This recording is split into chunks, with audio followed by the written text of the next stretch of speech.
একজন ক্ষমতাধর police officer, যার এক ইশারায় বাঘে মহিষে এক ঘাটে জল খায়, সেই পুলিশ অফিসার রাস্তার মাঝেই এক অসহায় বৃদ্ধকে হেনস্থা করে যখন সে নিজের ক্ষমতার দম্ভ দেখাচ্ছিল, ঠিক তখনই তার সামনে এসে দাঁড়ালো অতি সাধারণ এক তরুণী। অহংকারে অন্ধ সেই পুলিশ কর্মকর্তা সেই মেয়েটির কলার চেপে ধরে বলল, তোর ম্যাজিস্ট্রেসি আজ আমি বের করছি। কিন্তু তার পরের মুহূর্তেই সেখানে যা ঘটল তা দেখে পুরো এলাকার মানুষের পায়ের তলার মাটি সরে গেল। কি হয়েছিল সেই দুপুরে জানতে হলে গল্পটি শেষ পর্যন্ত শুনুন। আশা করি আপনাদের ভালো লাগবে। কালীপুর জংশনের উত্তপ্ত দুপুরে তখন সূর্যের তেজ পিচ ঢালা রাস্তার উপর থেকে আগুনের তাপ ছড়িয়ে দিচ্ছিল এবং বাতাসের গুমোট গরমে সাধারণ মানুষের প্রাণ অতিষ্ঠ হওয়ার উপক্রম হয়েছিল। ঠিক তখনই সেই জংশনের ট্রাফিক নিয়ন্ত্রণের দায়িত্বে থাকা সাব ইন্সপেক্টর আসলাম হোসেনের কণ্ঠস্বর পুরো এলাকাকে প্রকম্পিত করে তুলেছিল। আসলাম হোসেনের কাছে পুলিশের পোশাকটা জনগণের সেবার কোনো পবিত্র ব্রত ছিল না, বরং সেটি ছিল সাধারণ মানুষকে তুচ্ছ-তাচ্ছিল্য করার আর নিজের পকেট গরম করার এক একচ্ছত্র অহংকারী লাইসেন্স। আসলাম হোসেনের চিবুক সবসময় এক অদ্ভুত আভিজাত্যে উঁচানো থাকত, চোখে থাকত এক ধরনের বিষাক্ত অবজ্ঞার দৃষ্টি এবং তার মুখ থেকে সারাক্ষণ বের হতো এমন সব অশ্লীল শব্দ যা শুনলে যে কোনো ভদ্র মানুষের কান লাল হয়ে যাবে। তিনি নিজেকে কালীপুর জংশনের অঘোষিত সম্রাট মনে করতেন এবং তার ইশারা ছাড়া এখানে একটি পিঁপড়াও নড়ার সাহস পেত না, কারণ তিনি জানতেন তার উপরে আছেন স্থানীয় প্রভাবশালী রাজনৈতিক নেতা সুলতান খাঁ, যার ছত্রছায়ায় আসলাম হোসেন অপরাধের এক অভেদ্য দুর্গ গড়ে তুলেছিল। ঠিক সেই সময় একটি জরাজীর্ণ এবং পুরনো রিকশায় চড়ে জংশনের মধ্যে দিয়ে যাচ্ছিলেন এক তরুণী। তার পরনে ছিল অতি সাধারণ একটি খাদি সুতির কামিজ, চোখে পাতলা ফ্রেমের চশমা আর কাঁধে ছিল একটি সাধারণ কাপড়ের ব্যাগ, যা ধুলোবালিতে কিছুটা বিবর্ণ হয়ে গিয়েছিল। প্রথম নজরে যে কেউ তাকে শহরের কোনো সাধারণ স্কুল শিক্ষিকা বা মধ্যবিত্ত ঘরের অত্যন্ত সাদামাটা মেয়ে বলে ভুল করবে। এই তরুণীটি আর কেউ নন, তিনি হলেন এই জেলার নবনিযুক্ত ম্যাজিস্ট্রেট অনিকা আহমেদ, যিনি ঢাকা বিশ্ববিদ্যালয় থেকে সর্বোচ্চ ডিগ্রি নিয়ে বিসিএস ক্যাডারে যোগ দিয়ে সমাজের অন্ধকার দূর করার স্বপ্ন নিয়ে এই জেলায় পদার্পণ করেছেন। অনিকা আহমেদ আজ কোনো প্রোটোকল, বডিগার্ড বা সরকারি লোগোযুক্ত গাড়ি ছাড়াই ছদ্মবেশে বের হয়েছেন শহরের আইন শৃঙ্খলা পরিস্থিতি আর সাধারণ মানুষের প্রতিদিনের ভোগান্তি নিজ চোখে পর্যবেক্ষণ করার জন্য।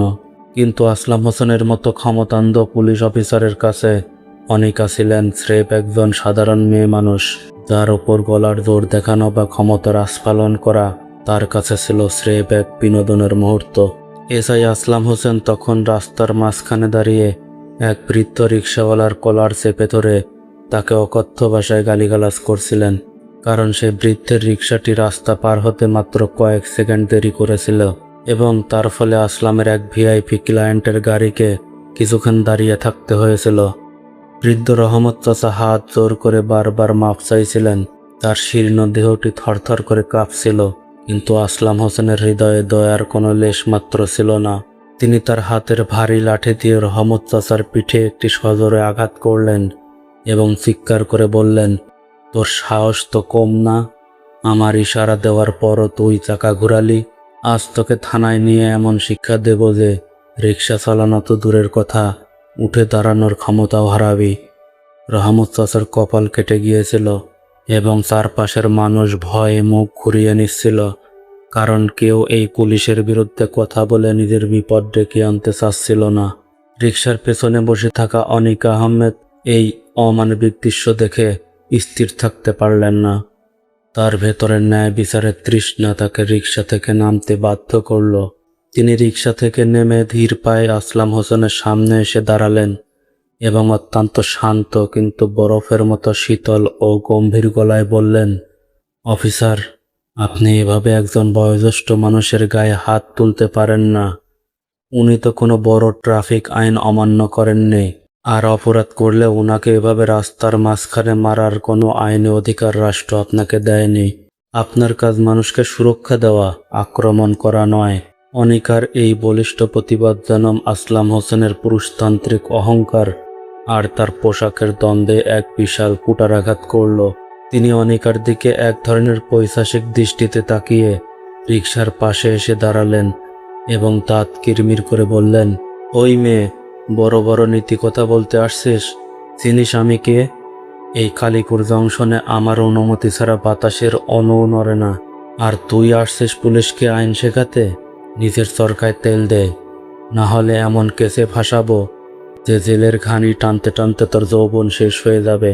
আসলাম হোসেন তখন ক্ষমতার নেশায় এতটাই অন্ধ ছিলেন যে তিনি অনিকার ব্যক্তিগত ব্যাগে হাত দিয়ে সেটি হ্যাঁচকা টানে কেড়ে নিলেন এবং চিৎকার করে বললেন, কি আছে এই ব্যাগে? চুরির মাল আছে নাকি? তোদের মতো মেয়েদের আমি ভালো করেই চিনি। রাস্তায় রাস্তায় ঘুরে বেড়াস আর এখন ভদ্র সেজে পুলিশের কাজে বাধা দিচ্ছিস। তোর নিশ্চয়ই কোনো গোপন মতলব আছে।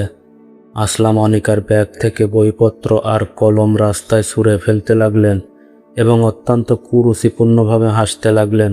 অনিকা তার আইডি কার্ডটি ব্যাগ থেকে বের করার চেষ্টা করলে আসলাম সেটি কেড়ে নিয়ে এক ঝটকায় ট্রেনের নর্দমায় ছুঁড়ে ফেলে দিলেন এবং ব্যঙ্গাত্মক স্বরে বললেন, নকল কার্ড দিয়ে আমাকে ভয় দেখাবি না।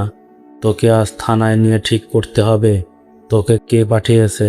ঠিক এই সময় আসলাম হোসেন অনিকার কাঁধে হাত দিয়ে ধরে এক ধাক্কা দিলেন, যার ফলে অনিকা ভারসাম্য হারিয়ে রাস্তার উপর পড়ে যেতে যাচ্ছিলেন। চারপাশের মানুষ তখন স্তম্ভিত হয়ে দেখছিল কিভাবে একজন পুলিশ কর্মকর্তা প্রকাশ্য একজন নারীর অপমান করছে, কিন্তু আসলামের সাঙ্গপাঙ্গরা তখন হাসাহাসি পড়ছিল। অনিকা আহমেদ তখনও নিজের পরিচয় সরাসরি না দিয়ে আসলাম হোসেনকে শেষ সুযোগ দিলেন। তিনি মাটি থেকে উঠে দাঁড়িয়ে ধীর স্থিরভাবে বললেন, অফিসার আসলাম, আপনি এখন যা করছেন তার পরিণাম কিন্তু আপনার কল্পনার বাইরে চলে যাবে। আপনি একজন নারীর সম্মানহানি করছেন এবং একজন সরকারি কর্মকর্তার উপর আক্রমণ করছেন। আমি আপনাকে শেষ সুযোগ দিচ্ছি। এখনই ক্ষমা চান এবং এই বৃদ্ধের চিকিৎসার ব্যবস্থা করুন। আসলাম হোসেন হো হো করে অট্টহাসি হেসে উঠলেন এবং অনিকার চিবুকে আঙ্গুল দিয়ে খোঁচা মেরে বললেন, ম্যাজিস্ট্রেট? তুই ম্যাজিস্ট্রেট হলে আমি এই জেলার এসপি। তোর মতো কত মেয়েকে আমি প্রতিদিন জেলের ভাত খাওয়াই জানিস? চল, আজ তোকে থানায় নিয়ে তোর শরীরের সব ম্যাজিস্ট্রেসি বের করছে। আসলাম হোসেন তখন তার প্রিজন ভ্যান ডাকার নির্দেশ দিলেন এবং অনিকার হাতের কবজি চেপে ধরে টেনে নিয়ে যাওয়ার চেষ্টা করলেন। ঠিক সেই মুহূর্তে রাজপথের অপর প্রান্ত থেকে একসাথে 10টি সাইরেন বাজিয়ে কালো রঙের রাজকীয় সরকারি জিপ গাড়ি আর পুলিশের বিশাল প্রটোকল দ্রুত গতিতে কালীপুর মোড়ের দিকে এগিয়ে এলো। গাড়ি থেকে নামলেন স্বয়ং জেলা প্রশাসক এবং পুলিশ সুপার। তারা আজ একটি চটিকা অভিযানে বেরিয়েছিলেন এবং তাদের সাথে নতুন ম্যাজিস্ট্রেটের দেখা করার কথা ছিল, কিন্তু তারা জানতেন না যে তাদের ম্যাজিস্ট্রেট ম্যাম এখন রাস্তার ধুলোয় দাঁড়িয়ে অপদস্থ হচ্ছেন। আসলাম হোসেন ভাবলেন হয়তো কোনো বড় নেতার প্রটোকল এসেছে অথবা স্যাররা তার বীরত্ব দেখতে এসেছেন। তিনি অনিকার হাত ছেড়ে দিয়ে দ্রুত স্যালুট দেওয়ার জন্য পজিশন নিলেন। তিনি বুক ফুলিয়ে এক জাতরোল স্যালুট দিয়ে এসপি সাহেবের সামনে দাঁড়িয়ে বললেন, স্যার, স্যালুট স্যার। এই যে দেখুন স্যার, একটা অপরাধী মেয়েকে ধরেছি যে ভুয়া ম্যাজিস্ট্রেট পরিচয় দিয়ে আমাকে ধমকাচ্ছিল আর সরকারি কাজে বাধা দিচ্ছিল। কিন্তু এসপি এবং ডিসি সাহেবের মুখ রাগে আর আতঙ্কে মুহূর্তের মধ্যে ফ্যাকাশে হয়ে গেল। এসপি সাহেব আসলামের স্যালুট নেওয়া তো দূরের কথা, বরং তার গালে এক প্রচণ্ড চর কষিয়ে দিলেন, যা পুরো জংশনের হর্নকেও হার মানিয়ে প্রতিধ্বনিত হলো। এসপি সাহেব চিৎকার করে বললেন, তুই কার গায়ে হাত তুলেছিস জানিস? উনি আমাদের জেলার নতুন ম্যাজিস্ট্রেট অনিকা আহমেদ। ম্যাম আজ ছদ্মবেশে বের হয়েছিলেন তোদের মতো লোকদের ধরার জন্য, আর তুই উনার গায়ে হাত দিলি? আসলাম হোসেনের পায়ের তলা থেকে যেন আস্ত পৃথিবীটা সরে গেল। তার কপাল দিয়ে দরদর করে ঘাম ঝরতে শুরু করলো এবং তার হাতের লাঠিটা অজান্তেই মাটিতে পড়ে গেল।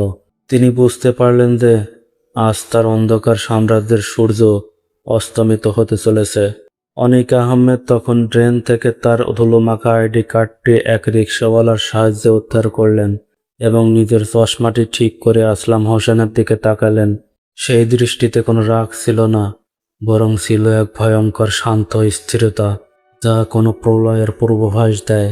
অনিকা ডিসি সাহেবের দিকে তাকিয়ে বললেন, ডিসি সাহেব, আপনার এই অফিসার আসলাম মনে করেন যে আইন তার পকেটে আর সাধারণ মানুষ তার গোলাম।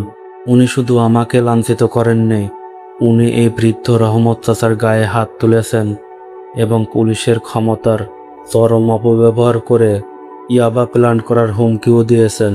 আমি আজ এখানে on the spot mobile court বসাবো এবং দৃষ্টান্তমূলক বিচার করব। অনিকা আহমেদ সেখানে রাজপথের উপর দাঁড়িয়ে এসপি সাহেবের গাড়ি থেকে বিচারকের ডায়েরি আর হাতুড়ি চাইলেন। তিনি তৎক্ষণাৎ ভ্রাম্যমাণ আদালত মোবাইল কোর্ট আইনের ক্ষমতা বলে সেখানে বিচার কাজ শুরু করলেন। অনিকা বললেন, দণ্ডবিধির 354 ধারায় কোনো নারীর শ্লীলতাহানি, 323 ধারায় সাধারণ মানুষকে আঘাত এবং 166 ধারায় সরকারি ক্ষমতার অপব্যবহারের অপরাধে আমি সাব ইন্সপেক্টর আসলাম হোসেনকে এই মুহূর্ত থেকে সাময়িক বরখাস্ত করার আদেশ দিচ্ছি এবং একই সাথে তাকে নিয়মিত মামলা আদালতে বিচার বিভাগীয় হেফাজতে নেওয়ার নির্দেশ দিচ্ছি।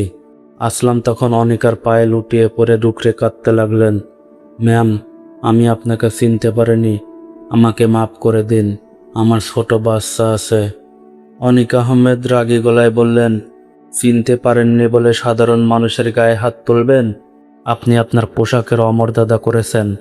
যারা আইন রক্ষা করবে তারাই যদি ভক্ষক হয় তবে সমাজ কোনোদিন নিরাপত্তা পাবে না। আসলাম হোসেনকে যখন গ্রেপ্তার করে প্রিজন ভ্যানে তোলা হচ্ছিল তখন অনিক আহমেদ তার গোপন টিল বক্স বা পুলিশের যে চেকপোস্ট ছিল সেখানে তল্লাশি করার নির্দেশ দিলেন। তল্লাশি করে সেখানে একটি গোপন কালো ডায়েরি পাওয়া গেল, যা দেখে ডিসি এবং এসপি সাহেবের চোখ ছানা বড়া হয়ে গেল। সেই ডায়েরিতে লেখা ছিল কালীপুর জংশন থেকে প্রতিদিন কত টাকা চাঁদা তোলা হয় এবং সেই টাকার ভাগ কার কার কাছে যায়। অবাক করার বিষয় হলো, সেই তালিকায় জেলার কয়েকজন প্রভাবশালী নেতার পাশাপাশি পুলিশের কয়েকজন উচ্চপদস্থ কর্মকর্তারও নাম ছিল। অনিকা বুঝতে পারলেন এই আসলাম হোসেন শুধু একটি ছোট অপরাধী নয়, বরং সে একটি বিশাল বিষধর চক্রের এক শক্তিশালী বিষদাঁত। ডায়েরিতে আরও পাওয়া গেল যে গত সপ্তাহে নিখোঁজ হওয়া এক ব্যবসায়ীর অপহরণের পেছনেও আসলাম হোসেনের হাত ছিল। আসলাম হোসেন সেই ব্যবসায়ীকে একটি গোপন সেলে আটকে রেখে মুক্তিপণ দাবি করেছিলেন। অনিকা তৎক্ষণাৎ সেই টর্চার সেলের অবস্থান বের করার জন্য আসলামের ফোনের লোকেশন ট্র্যাক করার নির্দেশ দিলেন। জংশনের কয়েক মাইল দূরে একটি পরিত্যক্ত গোডাউনে অভিযান চালিয়ে পুলিশ সেই ব্যবসায়ীকে আহত অবস্থায় উদ্ধার করল। তার পাশে সাধারণ মানুষ যখন এই খবর পেল তারা স্লোগান দিতে শুরু করলো, অনিকা আপা ভয় নাই, আমরা আছি তোমার সাথে। এই ঘটনাটি পুরো জেলায় এমন এক কম্পন ধরিয়ে দিল যা এর আগে কেউ কোনোদিন দেখেনি। আসলাম হোসেনকে যখন থানায় নিয়ে যাওয়া হলো সেখানে তার পূর্বের অনুগত সহকর্মীরাও তার দিকে ঘৃণার চোখে তাকাতে লাগলো, কারণ তারা জানত ম্যাজিস্ট্রেট ম্যাম এখন এই থানার প্রতিটি ইঞ্চিতে নজর রাখছেন। আসলামের রাজনৈতিক গডফাদার সুলতান খাঁ ফোন করে ম্যাজিস্ট্রেটকে প্রভাবিত করার চেষ্টা করেছিলেন, কিন্তু অনিকা অত্যন্ত সাহসিকতার সাথে সেই ফোন কল রেকর্ড করে উচ্চ আদালতে পাঠিয়ে দেন। এর ফলে সুলতান খাঁর বিরুদ্ধেও গ্রেপ্তারি পরোয়ানা জারি হয়। কালীপুর জংশনের ত্রাস সুলতান খাঁ যখন পুলিশের হাতে গ্রেপ্তার হলেন তখন পুরো শহরের মানুষ রাস্তায় নেমে মিষ্টি বিতরণ করতে শুরু করলো। আসলাম হোসেন বুঝতে পারলেন যে ক্ষমতা দিয়ে সাময়িক জয় পাওয়া গেলেও সত্যর কাছে তা বালির বাঁধের মতো ধসে যায়। জেলের ভেতরে আসলামকে যখন সাধারণ কয়েদিদের সাথে রাখা হলো তখন তার ওপর শুরু হলো মানসিক যাতনা। যেসব অপরাধীকে তিনি একদিন টাকার জন্য বিনা কারণে মেরেছিলেন তারাই এখন তাকে জেলের ভেতরে বিদ্রূপ করতে লাগলো। আসলাম হোসেন প্রতিদিন জেলের গরাদে মাথা কুটে কাঁদতেন, কিন্তু তার সেই কান্নার শব্দ শোনার মতো কেউ ছিল না। অনিকা আদালতে আসলামের প্রতিটি অপরাধের জন্য আলাদা আলাদা চার্জশিট দাখিল করার নির্দেশ দিলেন। বিচারক আসলামকে 10 বছরের সশ্রম কারাদণ্ড এবং তার সমস্ত অবৈধ সম্পদ বাজেয়াপ্ত করে সেই টাকা দিয়ে রহমত চাচার মতো নির্যাতিতদের জন্য একটি ট্রাস্ট গঠন করার নির্দেশ দিলেন। ম্যাজিস্ট্রেট অনিকার এই সাহসিকতা শুধু একজন দুর্নীতিবাজ পুলিশ অফিসারের পতন ঘটায়নি, বরং সাধারণ মানুষের মনে আইনের প্রতি এক হারানো আস্থা ফিরিয়ে এনেছিল। তিনি এরপর জেলার প্রতিটি সরকারি দপ্তরে ঝটিকা অভিযান শুরু করলেন। তিনি কখনো সবজি বিক্রেতা সেজে বাজারে যেতেন সিন্ডিকেট ধরতে, আবার কখনো রোগী সেজে হাসপাতালে যেতেন ডাক্তারদের অবহেলা দেখতে। অনিকা এই ছদ্মবেশী ম্যাজিস্ট্রেট ইমেজ পুরো জেলাকে কাঁপিয়ে দিল। ঘুষখোর কর্মকর্তারা এখন ফাইল ছুঁতেও ভয় পায়, কারণ তারা জানে না পাশের টেবিলে বসা সাধারণ মানুষটি আসলে কে। কালীপুর জংশন এখন আর অপরাধের আখড়া নয়, বরং এটি এখন একটি সুশৃঙ্খল এবং নিরাপদ এলাকায় পরিণত হয়েছে। রহমত চাচা এখন নতুন একটি রিক্সা পেয়েছেন, যা ওই ট্রাস্ট থেকে তাকে দেওয়া হয়েছে। তিনি যখনই অনিকাকে রাস্তা দিয়ে যেতে দেখতেন, তিনি সশ্রদ্ধ সালাম জানান। অনিকা প্রমাণ করে দিয়েছেন যে পদমর্যাদা বা বড় গাড়ি কোনো মানুষের আসল পরিচয় নয়, বরং মানুষের প্রতি মমতা এবং ন্যায়ের প্রতি অবিচল থাকাই হলো প্রকৃত মনুষ্যত্ব। কালীপুরের প্রতিটি কোণ এখন অনিকার বীরত্বগাথায় মুখরিত। প্রাণপ্রিয় দর্শক বন্ধুরা, এই গল্পটি আমাদের সমাজের এক কঠিন বাস্তবতাকে চোখে আঙুল দিয়ে দেখিয়ে দেয়। ক্ষমতার দম্ভ মানুষকে মাঝে মধ্যে অন্ধ করে দেয়, কিন্তু সেই অন্ধত্বের শেষ পরিণাম হয় অত্যন্ত মর্মান্তিক। যারা সাধারণ মানুষকে তুচ্ছ ভাবে এবং পদের অপব্যবহার করে, তাদের মনে রাখা উচিত যে স্রষ্টা এবং আইনের হাত অনেক লম্বা। অনিকার মতো সাহসী মানুষরা আমাদের সমাজের সম্পদ, যারা অন্ধ অহংকারের অবসান ঘটিয়ে প্রকৃত ন্যায়ের শাসন প্রতিষ্ঠা করেন। বন্ধুরা, আপনার জীবনেও যদি কোনো অন্যায়ের সম্মুখীন হন, তবে মনে রাখবেন সত্য সবসময় বিজয়ী হয়। হয়তো কিছুটা দেরি হতে পারে, কিন্তু বিজয় নিশ্চিত। যাই হোক, গল্পটি ভালো লাগলে শেয়ার করে দিন এবং এরকম নতুন নতুন গল্প পেতে আমাদের ইউটিউব চ্যানেলটি সাবস্ক্রাইব করে রাখুন। ধন্যবাদ।